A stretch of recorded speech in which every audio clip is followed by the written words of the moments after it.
Құрметті әріптестер, бүгін омыртқа ауруларын талқылайтын боламыз.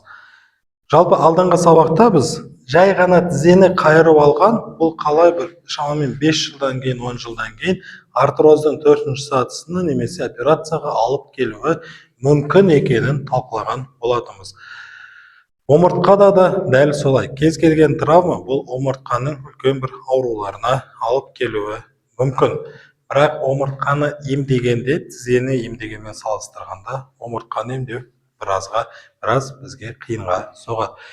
Неліктен? Себебі омыртқада орталық жүйке жүйесінің тармақтары бар, яғни жұлын және омыртқаның ішінде нервтарымыз бар. Одан бөлек омыртқада тіземен салыстырғанда диагноздардың тізімі әлде қайда көп. Яғни біз айналыса алмайтын диагноздарымыз бар. Ондай пациенттерді біз инфекционистқа жіберуіміз мүмкін, немесе нейрохирург операцияға жіберуіміз мүмкін. Қазір осының барлығын талқылайтын боламыз. Жалпы омыртқаны емдеген кезде неврологияның көзқарасын және ФДМ терапияның көзқарасын екеуін біріктіріп ұштастырып келіп емдесе, онда нәтижеміз әлде қайда жоғарыға шығады. Жалпы ФДМ терапияның көзқарасы омыртқаны қалай көреді және неврологияның көзқарасы омыртқа қалай көретінін сіздерге мысал келтірейін. Мысалы, біз бір алма ағашына қарап тұрсақ, алма ағашында бір алмаға біз көзіміздің фокусын салып тұрсақ, сол жерде бір шірік бар дейік. Сол шірікті қалай кетіремін деп біз соған неше түрлі дәрілер шаша берсек, ешқандай нәтиже болмауы мүмкін. Себебі соған шірітіп жатқан құрттар, ол мүмкін алма ағашына жерден төмен жақтан жоғары келіп жатқан шығар. Енді бұл жерде біз МРТ түсіріп, тек қана бір кішкентай протрузияны көріп алып, соны емдей берсек, ешқандай нәтиже болмауы мүмкін. Себебі бұл кішкентай ғана протрузия, ол ешқандай пациентке симптом бермеуі мүмкін. Ауру сезімнің барлығы басқа жерден тарап тұрған болуы мүмкін. Ал бірақ та неврологияның көзқарасы да өте маңызды.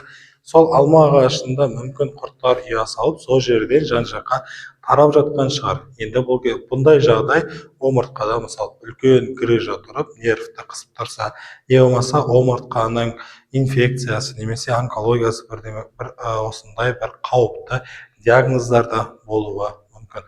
Енді біз ФДМ терапия мен неврологияны өстіп бір-бірімен байланыстырсақ, біздің қателесуіміз өте төмен болады. ФДМ терапия жайлы қысқаша біздің 6 дисторсиямыз жайлы тоқтала кетейік. Мынау біздің омыртқамыз, 8 көзіміз, құйымшақ, жамбас және тазобедренный сустав, мынау қабырғамыз. Жалпы бірінші дисторсия бұл триггерный тяж. Триггерный тяж, яғни мұнда бізде омыртқада длиннейшие мышцы позвоночника дейді, соның бойында осындай ұзын тяждар болуы мүмкін, былай кеткен. Не болмаса мұнда квадратный мышца болады, осы жерде квадратный мышца тяж болуы мүмкін, және мұнда 8 көзді бойлай тяж болуы мүмкін, және былай кеткен латеральный тяж болуы мүмкін. Бұны пациент бізге қалай көрсетеді? Яғни мынадан былай қарай, немесе мынадан былай қарай бір нәрсе тартып тұрған сияқты деп айтады. Яғни тартып тұрған сияқты және қолымен бір сызық көрсетеді. Бұндай пациенттер белі таңертең қаттырақ ауырады, ары-бері қозғалып зарядкасын жасап алғаннан кейін белінің ауырғаны азаяды. Келесі дисторсиямыз бізде HTP деп аталады. HTP яғни 12-ші қабырғаның астынан шығуы мүмкін. Фланг HTP деп аталады. Одан кейін мұнда петитив треугольник болады, осы жерден шығуы мүмкін. Бұл Belt HTP деп аталады. Одан кейін седалищный отверстие бар, яғни былай қарай, яғни грушевидный мышца өтеді, седалищный отверстие жоғары жағынан немесе төмен жағынан шығуы мүмкін. Бұны bullseye деп атайды. Bullseye деп атайды. Және алдыңғы жақта бізде шап аймағында HTP шығуы мүмкін. Бұны пациенттер қалай көрсетеді? Яғни бас бармағын былай тереңге батырып көрсетеді. Осы жерде тереңде бір точка бар, сыздап тұрады дейді. Не болмаса бірдеме қысылып тұрған сияқты, бірдеме кедергі келтіріп тұрған сияқты дейді. Және HTTP бұл бұлшықеттерді жиырғанды жақсы көреді. Неге? Себебі бұлшықет созатын болса, HTTP қаттырақ қысылады. Сондықтан HTTP шығып кеткен пациенттер кейде ондай бір положениеға түсіп қалуы мүмкін. Одан кейін мұндай пациенттер түнде ұйықтағанда мысалы шалқамнан жатқан ыңғайсыз дейді. Өзіне ыңғайлы положение таба алмай ары бері аунап жатады. Үшінші дисторсия ол continuum дисторсия. Continuum дисторсия яғни біздердің омыртқада остеостатурастықтар бар ортада, былай қарай шығып тұрған. Осы жерлерде continuum дисторсиялар болуы мүмкін, поперечныйда болуы мүмкін, сегіз көзде болуы мүмкін, жамбаста болуы мүмкін. Яғни continuum дисторсиясы бар пациенттер, олар саусағының ұшымен көрсетіп, мына жерде бір точка бар дейді, сол точка мысалы былай қозғалып қалса, ине тыққандай қатты ауырып кетеді дейді. Бұл және көбінесе травмадан кейін пайда болады. Пациенттер жүре беруі мүмкін, жүрген кезде ауырмай қозғалады, бірақ қандай да бір іс-әрекет жасаған кезде ине тыққандай қатты ауыруы мүмкін. Одан кейін цилиндрический дисторсия бұл омыртқаның барлық жерінде, жамбаста және аяқта бүкіл жерде болады. Цилиндрический дисторсияны пациенттер яғни былай сипат көрсетеді, бір белгілі бір аймақта. Нақты қай жерінің ауырып тұрғанын көрсете алмайды және ауру сезімнің сипатын сипаттап бере алмайды. Цилиндрический дисторсия бұл яғни бір басылып, бір қозып, осылай пациенттің мазасын алып жүреді. Яғни ыстықты және суықты ұнатпайды. Бір салқындап қалса, не болмаса моншаға барып келсе, ол пациенттер ертесі күні белінің ауырғаны асқынып, төсектен тұра алмай қалуы мүмкін. Одан кейін омыртқада, яғни бізде фасциаточный сустав болады, біз буындарда folding дисторсия болатынын білеміз. Яғни омыртқада unfolding-та, refolding-та болуы мүмкін. Егер де unfolding болса, пациенттер еңкейіп белін созғанды жақсы көреді. Көп жүрсе белі ауырып кете беретін болады. Ал refolding кезінде керісінше ұзақ жатса белі ауырып кетеді. Сосын тұрып жүргеннен кейін белінің ауырғаны азаяды. Және ол пациенттер керісінше артқа шалқайып ауру сезімін азайтады. Одан кейінгі дисторсия, яғни тектоническая фиксация деп аталады. Тектоническая фиксация ол да омыртқаның фасциаточный суставында, буынында болады. Тектоническая фиксация кезінде пациенттер нақты шағым айтпайды бізге, бірақ бізге омыртқамды постоянно қатарлатқым келіп тұрады дейді. Енді тектоническая фиксацияда бізге білуіміз керек бір момент бар. Мысалы айтайық, пациент тяжды немесе цилиндрді көрсетіп тұр, осы жерін, мысалы, мына жерін тартып ауырады деп. Біз емдейміз, ауру сезімі кетпейді. Дәл сол күйінде қалады. Енді тектонический фиксацияны кетірмейінше, кейбір жағдайда басқа дисторсиялар кетпей мазасын алуы мүмкін. Сол үшін тектонический фиксацияны емдеу біз үшін маңызды. Құрметті әріптестер, енді ФДМ терапияның 6 дисторсиясын қысқаша талдап өттік. Енді дәстүрлі медицинаның диагноздарын тоқталайық. Жалпы бізге пациент келген кезде белі ауыратын пациенттер бір шамамен 90% қолында МРТ-сымен келеді. МРТ-сында енді жасына байланысты қаншалықты жасы үлкен болады, заключениеде соншалықты көп сөз жазылады. Соның ішінде біз жазылған диагноздарда не жазылғанын біз түсінуіміз керек.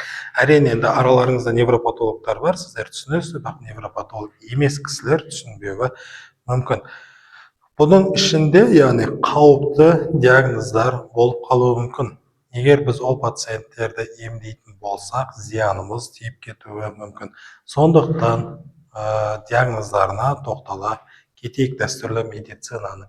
Жалпы дәстүрлі медицинаның омыртқаға қатысты диагноздары үшке бөлсек болады. Қауіпті диагноздар, қауіпсіз диагноздар және мағынасы жоқ диагноздар деп айтсақ болады. Біріншісі қауіпті диагноздардан бастайық. Мысалы, спондилодисцит. Одан кейін миелит. Негізі бұндай пациенттер бізге емге келмейді. Олардың жағдайлары нашар болғандықтан бұл пациенттер ауруханаға барады. Бірақ та бір 100-ден 1-і келіп қалуы мүмкін. Спондилодисцит дегеніміз, яғни омыртқаның дисктің қабыну процесі. Бұл инфекциялық ауру. Миелит дегеніміз, омыртқаның ішінде бізде жұлын болады, сол жұлынның қабынуы. Бұл да инфекциялық ауру. Бұл диагноздармен біз айналыспаймыз. Яғни ФДМ терапия, инфекциялық аурулар ФДМ терапия жасауға қарсы көрсеткіш. Одан кейін спондилит. Жалпы спондилит бізде жиірек кездесетін, оларға қарағанда спондилитпен пациенттер көбірек келеді. Спондилитте біз мән беруіміз керек бір жағдай бар, яғни спондилиттің артында модик 1, 2 немесе 3 деп жазылады. Егер де модик 1 деп жазылса, онда бұл острый процесс, бұл пациенттермен айналыспағанымыз дұрыс. Егер де модик 2 немесе 3 болса, айналысамыз, модик 1 болса, айналыспаймыз. Модик 1 бұл острый процесс, яғни одан кейін хронический өткен кезде 2-3 болады. 2 жировая дегенерация, 3 костный дегенерация жатады. Одан кейін айналыспаймыз, яғни мысалы онкологиясы болса.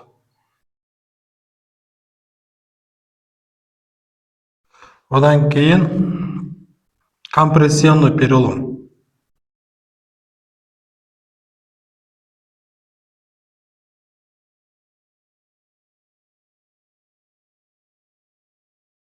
Жалпы компрессионный переломмен бізге пациенттер көбірек келуі мүмкін.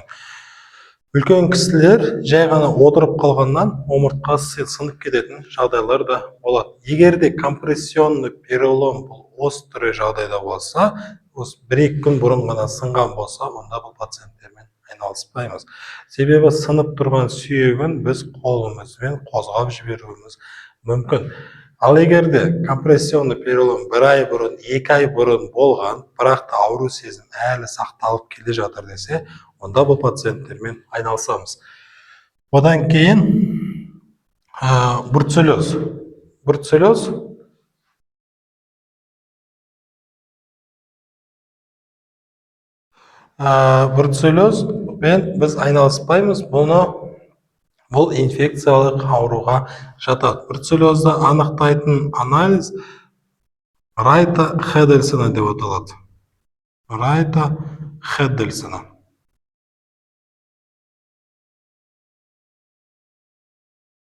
Пациенттер бізге қолына қағаздармен келеді, ішінде анализдердің ішінде Райта-Хеддельсона деген жазу көрсек, значит, бұл пациент бруцеллезге анализ тапсырған. Егер де положительный болса, осы процесте айналыспаймыз. Бруцеллезден жазылғаннан кейін айналысуға болады. Одан кейін болезнь Бехтерева.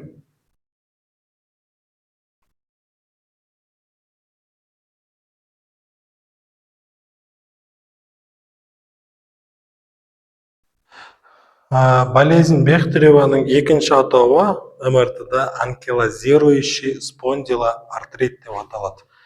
Болезнь Бехтеревамен бізге пациенттер жиірек келуі мүмкін. Біз болезнь Бехтереваны қолмен емдей алмаймыз. Ал бірақ та нақты бір дисторсияны көріп тұрсақ, соны емдеудің арқасында жағдайын жақсартып беруге болады. Жалпы болезнь Бехтерева дегеніміз, мұнда фасеточный сустав болады. Осы буынның арқасында біздің омыртқамыз жан-жаққа қимылдайды. Бұл науқастарда буындар бір-бірімен бірігіп, бір сүйек болып кетеді. Сондықтан омыртқасын қозғалту қызметінен айырылады. Бұл жерде бізге ал бірақ қандай пациенттер болуы мүмкін, бізге жас пациент келеді, болезнь Бехтерева қойылмаған, бірақ енді дамып жатқан болуы мүмкін. Жалпы, біздің 8 көзіміз болса, Осы сегіз көздің қабынуын сакроилит деп аталады. Сакроилит. Егер де мына жерлер қабынып жатса, сакроилит деп аталады. Жас адамдарда сакроилит дамып жатса, онда бұл болезнь Бехтереваның бастамасы болуы мүмкін. Егер де невропатолог кісілер, дәрігерлер бұндай сакроилит деген сөз көрсеңіздер, пациентті HLA-B27 деген анализге жіберу керек. Осы анализ арқылы болезнь Бехтерева бар ма, жоқ па анықтауға болады. Ал егер мысалы сіздер дәрігер емессіздер, не болмаса невропатолог емессіздер, басқа дәрігер, басқа маман дәрігерсіздер, сіздерге сакроилит деген диагнозбен жас кісі келсе, бұл пациентті ревматолог дәрігердің консультациясына жіберіңіздер. Негізі омыртқаның қауіпті диагноздары осы. Бұдан бөлек енді мида инсульт болады, дәл сол сияқты инфаркт спинного мозга деген болады. Бұндай пациенттер бізге келмейді. Туберкулез позвоночника дегендер болады. Бұндай пациенттер бізге келмейді.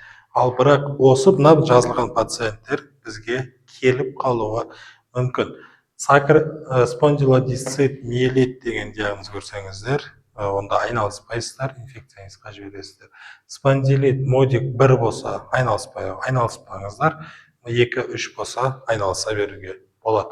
Онкология мүлдем болмайды, оған қолмен тиіс. Компрессионный перелом енді ғана сынған болса, онда 1 айдан кейін немесе 2 айдан кейін емдесек болады. Бруцеллез емдемейміз. Болезнь Бехтерева егер нақты дисторсия көріп тұрсақ, емдейміз, басқасында емдемейміз. Енді жаңа емдемейміз деп отырмыз. Бұл пациенттерге ем керек қой. Емдемейміз дегеніміз ФДМ терапия жасамаймыз. Онда ол пациенттердің біреуін инфекционистке, біреуін онкологқа, біреуін ревматологқа, біреуін нейрохирургқа жібереміз. Сол жақта ауруханада емделеді. Жалпы енді келесі қауіпті емес диагноздар талдайық. Енді ең жиі кездесетін, мысалы остеохондроз, протрузия, грыжаны айтайық. Бірінші остеохондроз жазайық. Өйткені елдің бәрі айтады, остеохондрозым бар, деп. Жалпы остеохондроз бұл ауру емес. Остеохондроз бұл енді жас келе, ол қалыпты жағдайда дамитын жағдай. Остеохондроз дегеніміз бұл мысалы 25 жастағы адам МРТ түссе, остеохондроз деп береді. МРТ-да бірақ ол дегенеративно дистрофическое изменение позвоночника деп жазады. Екеуі бір сөз. Яғни бізде мұнда диск бар, омыртқаның дискісі, мұнда замыкательная пластина дейді жоғары жағында, төмен жағында, екі жағында. Жалпы мына диск егер қараятын болса, ішінде сұйықтық болса, МРТ-да ақ болып көрінеді. Егер сұйықтық азайса, МРТ-да қара болып көрінеді.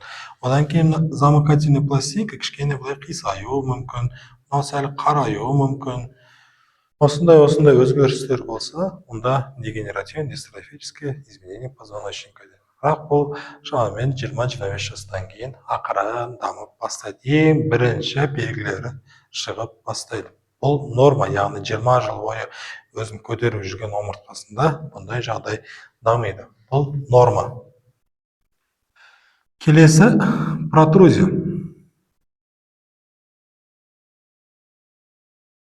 Протрузия мәселесі, яғни мынау біздің омыртқаның денесі, оның сыртын фиброзный кальций қаптайды.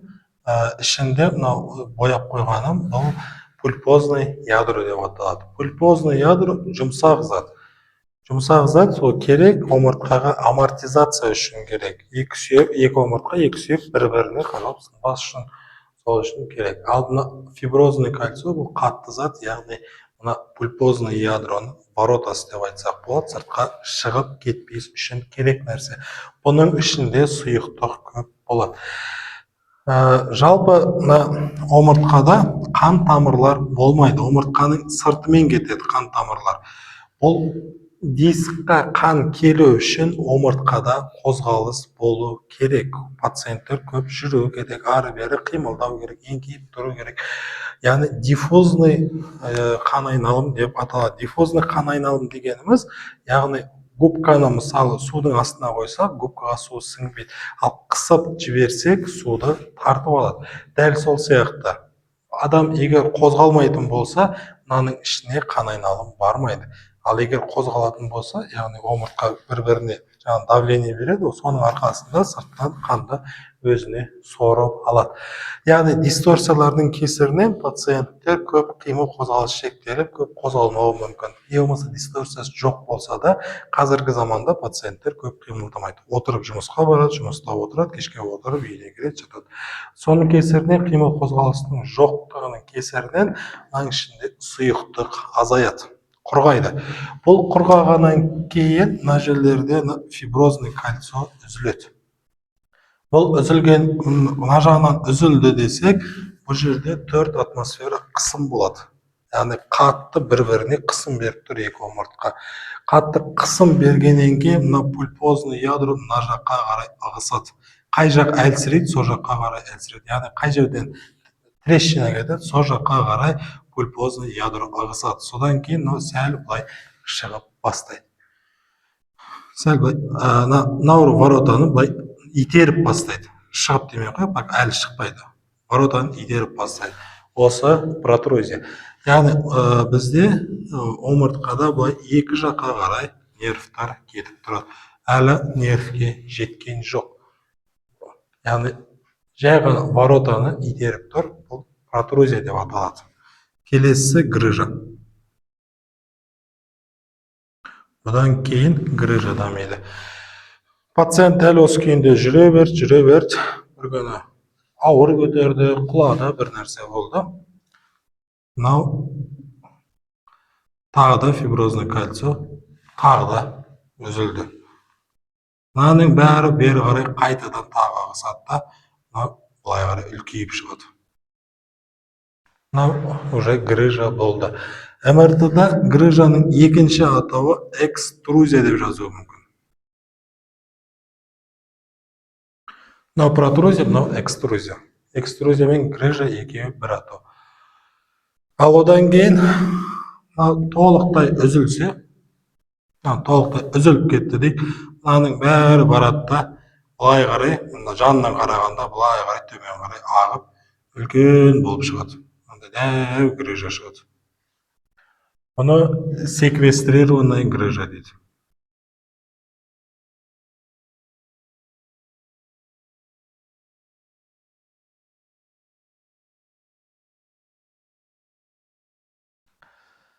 Жалпы грыжа бізде ауыртуы да мүмкін, ауру сезімі болуы да мүмкін, ауру сезімі болмауы да мүмкін. Яғни оны біз МРТ-дан қарап көре аламыз. Бізде мұнда лайна кеткен фасеточный сустав болады. Мынау жерде буын болады. Мұнда нерв кетіп тұр. Егер де мына сустав, нерв және грыжаның арасында кішкентай жол ашық болса, нервтің жолы, онда грыжа ауыртып тұрған жоқ, яғни басқа дисторсия ауыртып тұр. Ал егер де мына нервті, мына пульпозный ядро келіп, мына сүйекке былай итеріп тұрып, қысып тастайтын болса, онда оң жағынан қысса, оң аяғы сол жағынан қысса, сол аяғының артынан қатты тартқан ауру сезім пайда болады. Тоқтамай ауырады. Және де бұл нервтің тармағы кіші жамбас қуысына да баруы мүмкін. Яғни кіші жамбас қуысын ұйып тұрады деп айтуы мүмкін пациенттер. Енді бұл жерде операцияға абсолютный показание және относительный показание деген болады. Яғни абсолютный показание дегеніміз тезірек барып операция жасау керек. Ол қандай жағдайда? Егер де кіші жамбас қуысы ұйып бастаса, онда тезірек операция жасау керек. Себебі егер де бұл кіші жамбас қуысы ұйып жүрген пациенттер емін созып жүріп алатын болса, мысалы айтайық, бір айдан кейін операция жасатты дейік. Операция жасатқаннан кейін, яғни пациенттің кіші дәреті мысалы ұстамай қалуы мүмкін. Оны емдеу өте қиын болады. Яғни грыжа кіші жамбас қуысына баратын нервті қысып, сол нервті өлтіріп тастайды. Одан кейін бір аяғы әлсіреп бастаса, бір аяғында күш кетіп қалса, онда бұл да абсолютно показания жатады. Себебі грыжаны кесіп алдырмаса, онда операциядан кейін де ертең аяғының күші қайта қалпына келмей қалуы мүмкін. Ал бірақ бұл грыжа ондай қатты ауру сезімін шақырмаса, ауру сезімнің барлығы дисторсияның кесірінен болса, бұл пациенттерді емдейміз. Бұл жерде бізге ФДМ терапияға қажетті ең керек мәлімет бар. Енді қараңыздар, дәл осы жағдайға дейін мына нервті суставқа қысып тастағанға дейін біз ауру сезімнің себебін емдейміз. Ауру сезімнің себебін. Яғни себебін емдегеннен кейін пациенттер жазылып кетеді. Ал дәл мына жағдайға жетсе, онда аурудың последствиясын, яғни неге алып келіп соқты, соны емдейміз. Бұл жерде біз себебін емдегенімен мынау қалып қояды. Енді мынаған жеткізбей пациент келді деп айтайық. Нервтқа қысқанға жеткізбей пациент келді. Біз ауру сезімнің себебін емдесек, яғни омыртқаның айналасында тяждарды алып тастасақ, HTP-ді алып тастасақ, барлығын алып тастасақ, омыртқаға түсіп тұрған күш азаяды. Яғни тяж цилиндрдің кесірінен бұлшық еттің бәрі тартылып тұр, қысып тұр, екі омыртқаны бір-біріне тартып тұр. Біз оларды емдегеннен кейін омыртқаға түсіп тұрған күш азайса, ана грыжа өзі ішке қарай тартылып кішірейуі мүмкін. Енді бұл жерде пациент қай уақытта бізге келді, сол өте маңызды. Ал егер қысып тастаса, онда біз последствиясын бірінші емдеуіміз керек болады. Және де операция жасатқаннан кейін де өте көп пациенттерде аяғының артынан тартқан ауру сезім кеткенімен беліндегі ауру сезім қалып қояды. Оны біз ФДМ терапиямен емдейтін боламыз. Жалпы МРТ-да спондилоз, спондилолиз, спондилолистез, спондилоартроз дейтін сияқты диагноздарды көруіміз мүмкін. Енді осының әр қайсысын талдай кетейік. Спондилоз. Спондилоз дегеніміз, яғни омыртқа тұрақсыз болса, соның кесірінен мына жақтардан сүйек өсуі мүмкін. Жалпы мынандай грыжамен адам ұзақ уақыт жүрсе, мысалы, осындай грыжамен адам ұзақ уақыт жүрсе, былай қарай спондилоз дамуы мүмкін, сүйек өсуі мүмкін. Яғни мынау сүйек не үшін өсті бұл жағдайда? Жүйке жүйесі бұл сүйекті әдейі өсіріп отыр. Неге? Себебі шығып тұрған грыжаны былай сүйекпен алып келіп жауып тастады. Яғни грыжа одан ары үлкеймес үшін. Жалпы егер бұл пациентте нерв қысылмаған болса, және мынаған операция жасап мынаны кесіп тастайтын болса, онда бұл бір қателік болады. Неге? Себебі мына грыжа енді бұдан ары өспейді. Себебі мына жерде сүйекпен грыжаны жауып тастады. Ары қарай кетпейді грыжа. Ал ауру сезім дисторсияның кесірінен болуы мүмкін. Бұдан кейін спондилолистез, яғни мына омыртқа сәл алдыға қарай таюы мүмкін. Алдыға қарай омыртқа таюы мүмкін. Бұны спондилолистез деп атайды. Егер де кішкене ғана тайып тұрса, онда бұл пациенттерге еш нәрсе істемейміз. Егер де мысалы астыңғы омыртқаның жартысында тұрса, үстіңгі омыртқаның мына жерлерден шығып тұрған болса, былай жартысына дейін шығып кеткен болса, онда бұл пациенттер операцияға барады. Енді бұл жерде мән беретін бір жағдай бар. Мысалы, омыртқаңыз тайған деп кассапровтар ұрып жатады. Егер де мына пациенттің омыртқасын кассапровтар ұратын болса, онда бұл пациент ертең операцияға барады. Неге? Себебі омыртқаны біз мысалы іш жағынан ұра алмаймыз, тек қана арттан ұрады. Енді өзі алдыға тайып тұрған омыртқаның тұсы жоғарыдан төмен ұратын болса, мынадан былай ұрса, бұл тағы да тайып кетуі мүмкін одан ары. Сосын бұл пациенттер операцияға кететін болады. Одан кейін спондилолиз деп аталады. Спондилолиз дегеніміз мында омыртқада фасеточный сустав болады. Осы фасеточный сустав алдыға қарай сәл ашылып орнынан таятын болса, онда бұл спондилолиз деп аталады. Одан кейін спондилоартроз. Спондилоартроз дегеніміз, яғни тізенің артрозы сияқты, омыртқаның буыны мынау үлкейеді. Яғни омыртқаның буыны мында тұр. Бұл бізге не үшін маңызды? Спондилоартроз қатты дамитын болса, мына позвоночный канал тарылады. Позвоночный канал тарылады, стеноз дамиды. Келесі, яғни түсінікті болды, спондилоз, спондилолиз, спондилолистез, спондилоартроз не екені. Спондилолистез егер омыртқаның жартысынан көбіне тайып кетсе, онда операцияға барады, ал қалғандары бұл пациент үшін және біз үшін аса маңыздылығы жоқ. Себебі бұлар ауру сезімін шақырмайды, пациенттерде ауру сезім болмайды. Одан кейін стеноз позвоночника.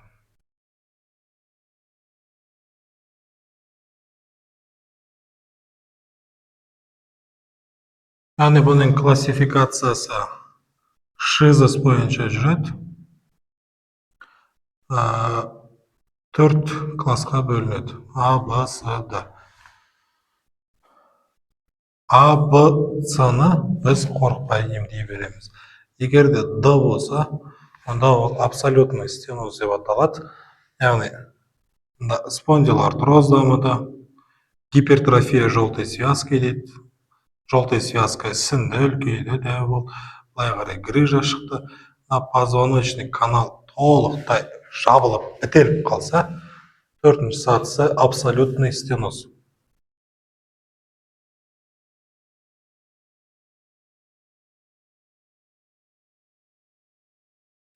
Енді бұл пациенттерде омыртқада кішкентай бір тесік қалуы мүмкін, сол арқылы иннервация төмен жаққа сәл барып тұрған шығар. Бұл пациенттерді операцияға жіберу керек.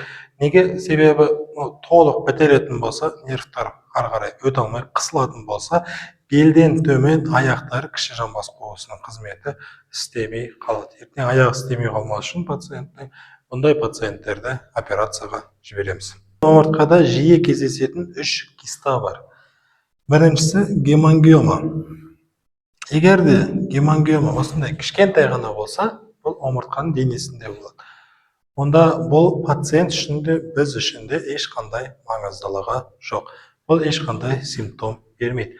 Ал егер де гемангиома үлкен болып, омыртқаның жартысын немесе жартысынан көбін алатын болса, біз бұл пациенттерге ескертіп айтуымыз керек.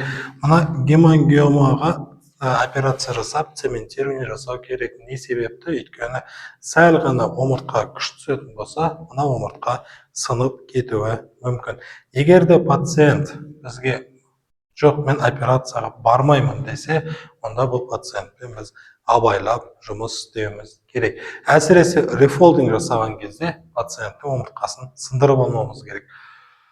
Одан кейін, яғни былай қарай, омыртқаның жанынан қарағанда көріністік, былай не болса, 8 көз. 8 көздің тұсында осындай бір киста болуы мүмкін. Бұл МРТ-да киста Тарлова деп жазылады. Тарлова. Егер бұл көбінесе өте кішкентай болады, нервтерді қыспайды. Бұл пациенттерде случайно находкаға жатады. Яғни бұны біз операцияда жасамаймыз, бұған ФДМ-де жасаймыз. Ал егер де үлкен болып нервтерді қысатын болса, онда мүмкін операция жасап алып тастау керек болады. Одан кейін бізде мына жақта жұлын кетті десек, омыртқада. Жұлында киста болуы мүмкін. Жұлынның өзінде. Бұны сирингомиелия деп атайды.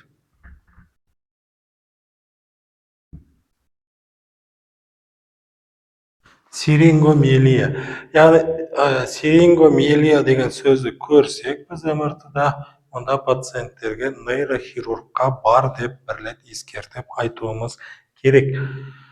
Бірақ сирингомиелияға көп операция жасай бермейді, себебі бұл жұлынның ішінде болғаннан кейін операцияның өзі өте қауіпті. Егер аяқ қолы жұмыс істеп тұрса, бұл пациентке операция жасамайды. Бірақ сонда да бір ескертіп айтуымыз керек болады. Бұл киста ары қарай өспей, пациенттерде өзімен постоянно жүре беруі мүмкін, ешқандай кедергі келтірмей. Ал егер де үлкейіп, жұлынды жан-жағына қысатын болса, онда операция жасау керек болады. Енді сіздерге түсіндіріп айттым, қай пациенттерді біз операцияға жібереміз, кімді инфекционистке жібереміз, кімді онкологқа жібереміз, және кімді ревматолог дәрігерге жіберетінімізді. Бірақ бұл операцияға жіберетін, басқа дәрігерлерге жіберетін пациенттердің саны өте аз болады. Бұндай пациенттер сирек кездеседі. Мысалы бізге 10 адам келсе, 10 адамның біреуі сондай болуы мүмкін. Қалған 9-мен біз айналысып, емдеп, өте жақсы нәтижелер шығаруымызға. Жалпы ФДМ терапияның диагностикасы біз пациентті сырттан келгенде жүрісіне қарап, не болмаса көшеде кетіп бара жатқан пациентті, бел ауыратын пациент сырттай қарап, қай дисторсия не мазалап тұрғанын болжай аламыз. Ал нақты айтуымыз үшін пациенттің өзін көруіміз керек. Арнайы тесттер жасап, пальпация жасап көруіміз керек. Енді көшеде кетіп бара жатқан пациенттің белі не үшін ауыратынын мысалы талдап көрейік. Егер ол пациент қолын былай артына қойып кетіп бара жатса, жұдырығын деп, онда бұл пациентте фолдинг дисторсия болуы мүмкін. Енді қандай фолдинг екенін білу үшін ары қарай пациенттің өзінен сұрауымыз керек. Егер де пациент белі ауырып кетсе, еңкейіп, қолымен санынан итеріп белін созатын болса, онда анфолдинг. Егер де белі ауырып кетіп пациент артқа шалқаятын болса, онда рефолдинг. Анфолдинг дегенде біз траст жасаймыз, ал рефолдинг деген кезде керісінше компрессия береміз. Одан кейін пациент бел ауырып кеткен кезде, мысалы, зарядка жасап тұруға мүмкін. Егер де алдыға қарай еңкейіп зарядка жасап тұрса, онда омыртқаны бойлай кеткен, ұзыннан кеткен тяждар деп айтамыз. Ал егер пациент былай зарядка жасап тұрса, онда ол квадратный мышцадағы тяждар мазалап тұрған болуы керек. Одан кейін пациент кетіп бара жатыр, саусағын беліне тығып тұруы мүмкін. Ол беліне тығып тұрса, саусағын, ол, скорее всего, пациентте HTP. Неге? Себебі пациент бейсаналы түрде ана HTP-ді өзі ішіне қарай кіргізгісі келеді. Бірақ нақты техникасын дұрыс жасай алмаған соң, ол HTP орнына түспейді. Және бұл HTP бар пациенттер бір положение HTP шығып кеткен кезде, бір положениеде бетіп қақиып қалуы мүмкін. Бір жаққа қарай қисайып қалуы мүмкін. Континуум, енді континуумды біз көшедегі адамнан көре алмаймыз, себебі бұл бір іс-әрекет кезінде ине тыққандай шығып қалуы мүмкін. Не болмаса кейбір кезде континуумның өзі де пациентті қозғалтпай тастауы мүмкін. Бір өсіп қақиып денесін тік ұстап жүруі мүмкін. Сәл қозғалса, жаңа континуум ауырады. Қозғалтпай қалуы мүмкін. Одан кейін, егер цилиндр мазалап тұрса пациентті, онда қолын былай ұстап жүруі мүмкін. Қолын былай ұстап кетіп барса, белі ауырған адам, онда пациент цилиндрический дисторсия мазалап тұр. Ал егер белі ауырып кеткен адам бері қимылдайтын болса, былай істегенде жеңілдеп қалатын болса, онда бұл тектонический фиксацияның іс-әрекеті. Осындай іс-әрекетіне қарап, біз не мазалағанын болжай аламыз. Жалпы енді алдыңғы сабақта қандай ем тізеге байланысты дәстүрлі медицинаның қай емі қай дисторсияға әсер ететінін талдаған болатынбыз. Енді омыртқада да осыны талдай кетейік, себебі омыртқада емнің түрі көбірек, және де өзінің кішкене бір өзгерістері бар.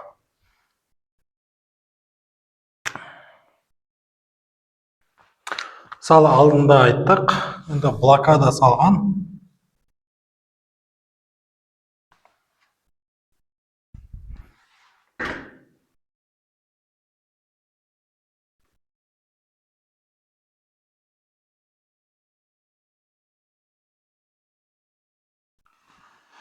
Блокада бұл бізде ішінде дипроспанмен салынады. Дипроспан болғандықтан континуум дисторсияға әсер етеді.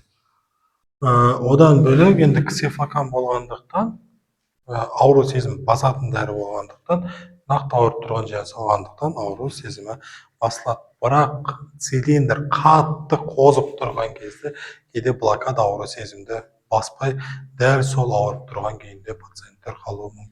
Не болмаса осындай үлкен грыжа болған кезде де блокада саламыз, кейде ешқандай әсер болмауы мүмкін. Одан кейін мына жерде мен айтқым келіп отқаны мануальный терапия.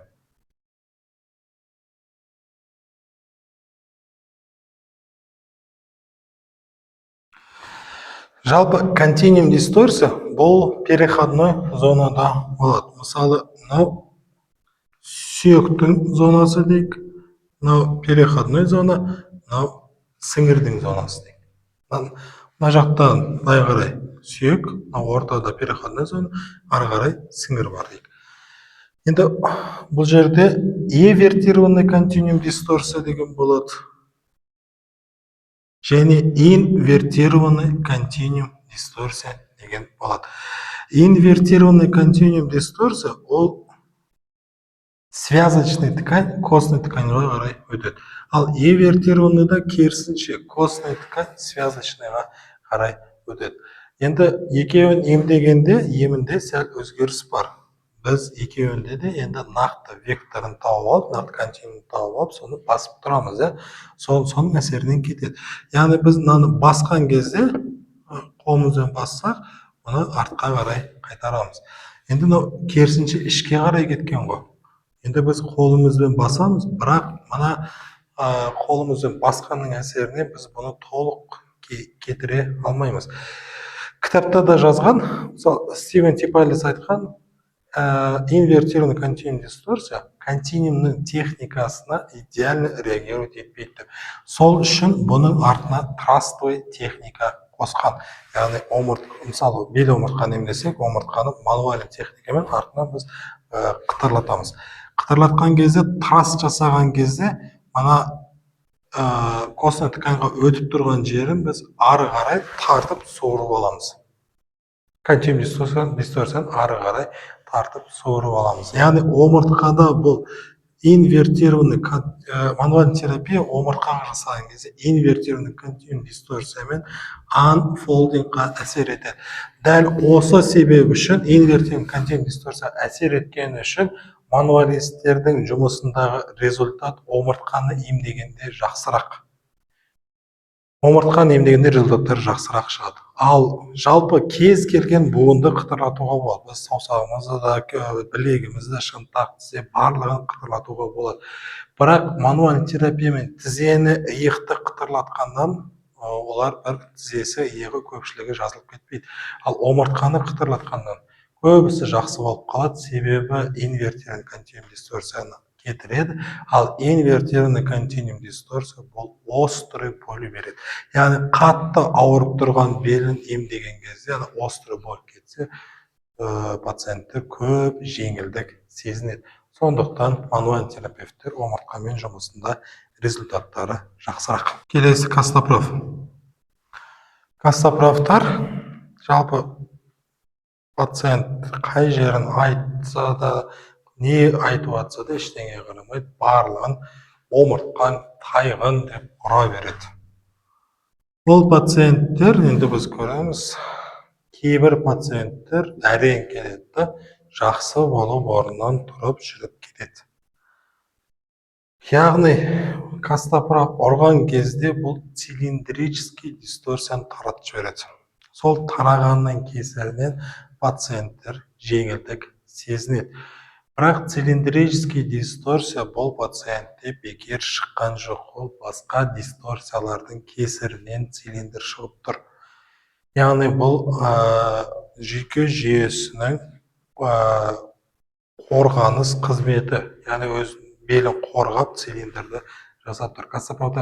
Ал цилиндр қатты ауыртады, острый боль болады. Яғни острый боль кеткеннен кейін пациенттер жақсы сезініп қалады. Бірақ бұл цилиндрический дисторсияны жүйке жүйесі қайтадан жасап алады. Жалпы негізі костоправ омыртқаны ұрған, енді видеоларда көреміз, бүкіл күшпен ұрып жатады. Бұл өте дұрыс емес.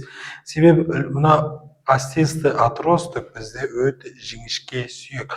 Үлкен кісілерде ондай күшпен ұратын болса, бірінші остеистый отросток сынуы мүмкін. Одан кейін жаңа спондилолистез, спондилолиз деген диагноздар болса, омыртқасы өзі тайып тұрған омыртқаны одан ары тайдыруы мүмкін.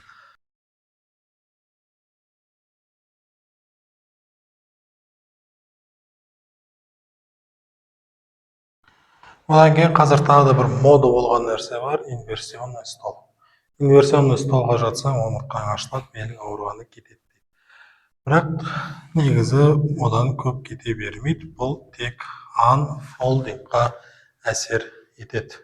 Анфолдингі бар болса, инверсионный столға тұрғаннан кейін пациенттер жақсы болып қалады. Ал егер керісінше рефолдингі бар пациент инверсионный стол сатып алатын болса, ол пациент бірінші күні инверсионный столға тұрады, теріс қарап, содан кейін жерге түскеннен кейін белі ауырып әрең жүреді, одан кейін инверсионный столды қайтадан возврат жасайды.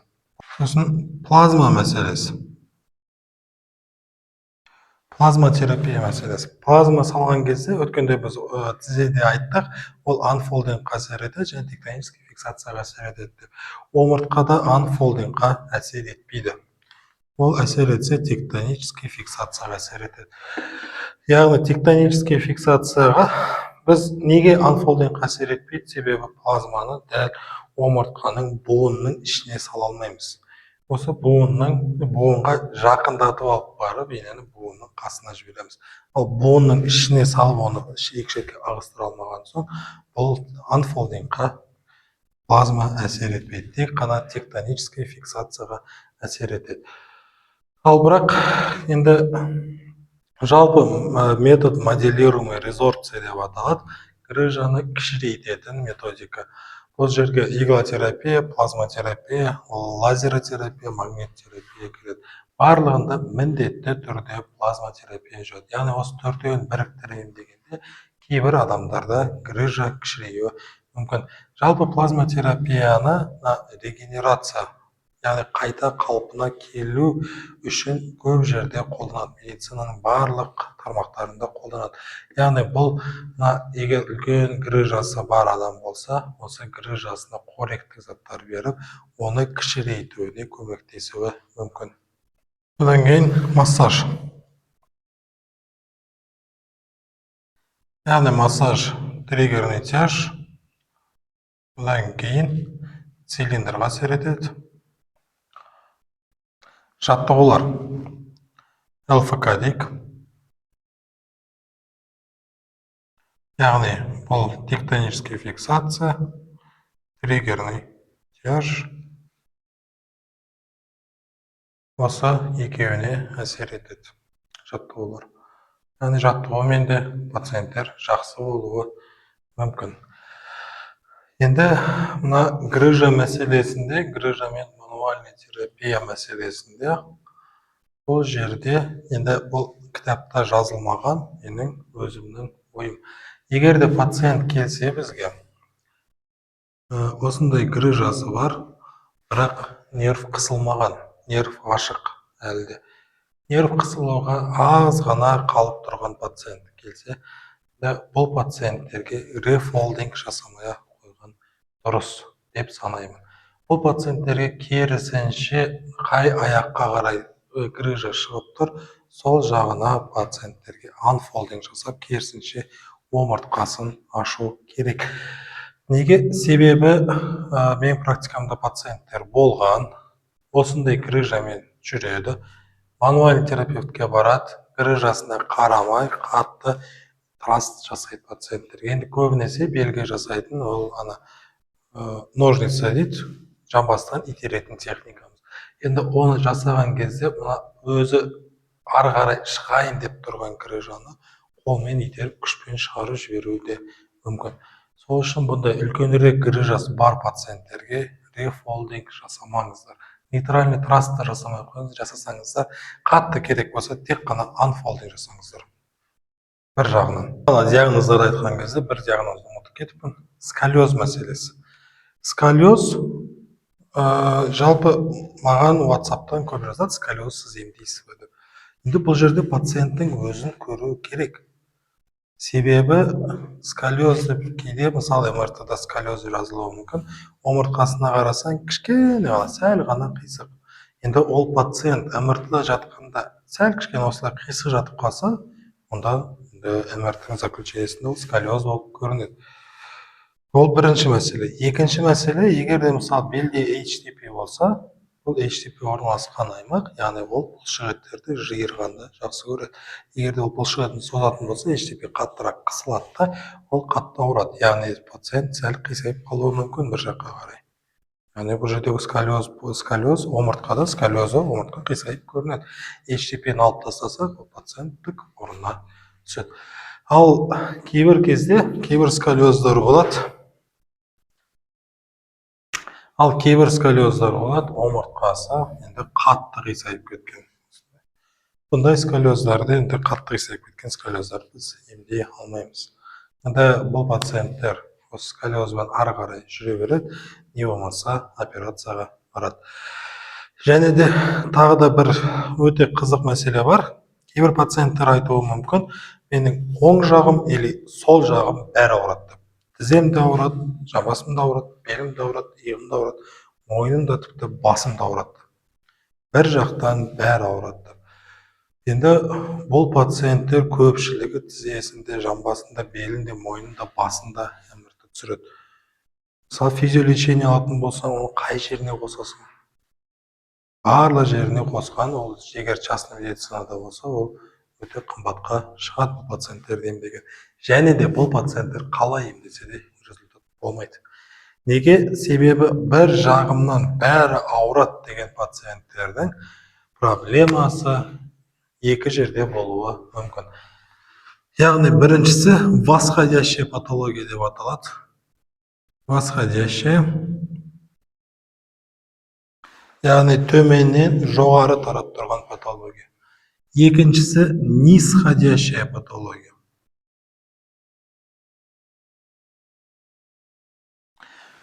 Жоғарыдан төмен тараптар, яғни бір тармақ, бір аймағы бүкіл ауру сезімін таратып тұруы мүмкін. Және бұл ең көбінесе бұндай пациенттердің проблемасы SCHDP. Осының кесірінен көбінесе, яғни мойында мұнда орналасқан HTP-дің кесірінен. Ал егер восходящий патология болса, онда ол тізенің артындағы тяждан болуы мүмкін. Енді неге бұл бүкіл денеге ауру сезімін таратып тұр? Мысалы айтайық, біздің денемізде бұлшықеттер ол бөлек бұлшықет. Мысалы, мұнда бөлек бұлшықет, мұнда бөлек бұлшықет, мұнда бөлек бұлшықет. Сүйектеріміз бөлек сүйек. Мынау бір сүйек, мынау бір сүйек, мынау бір сүйек. Ал фасциямыз бүкіл денемізде тұтас бір фасция. Яғни біз скафандр киіп жүреді ғой, айға ұшатындар, сонымен елестетсек болады.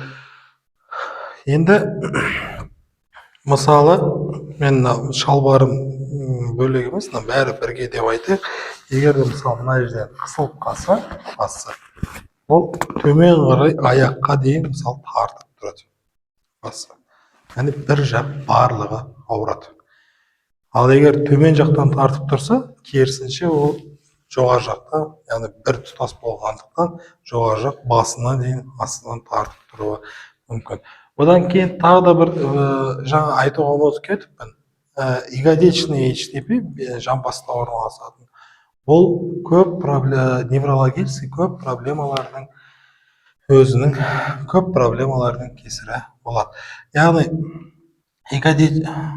седалищный отверстие десек, мұнда HTP орналасса, мына седалищный отверстиеден седалищный нерв шығуы мүмкін.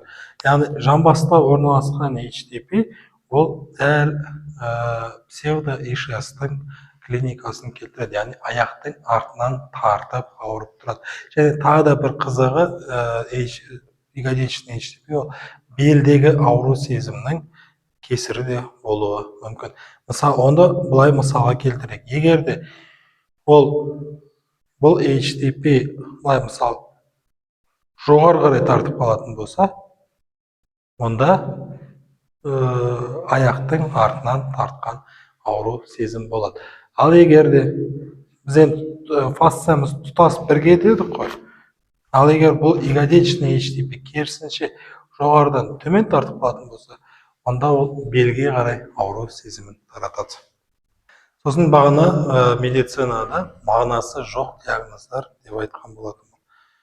Диагноздарды қарасақ, люмбалгия, торакалгия, цервикалгия, цервикобрахиалгия, люмбоишалгия деген сияқты диагноздар қойылуы мүмкін. Енді люмбалгия деген сөздің мағынасы, люмба деген бел омыртқа, алгия деген ауру сезім. Белім ауырады деп келген пациентке люмбалгия деп жазып берсек, онда ол белім ауырады деген пациентке диагнозына белі ауырады деген сөзбен тең болады. Яғни тікелей аудармасы белдегі ауру сезім деген сөз.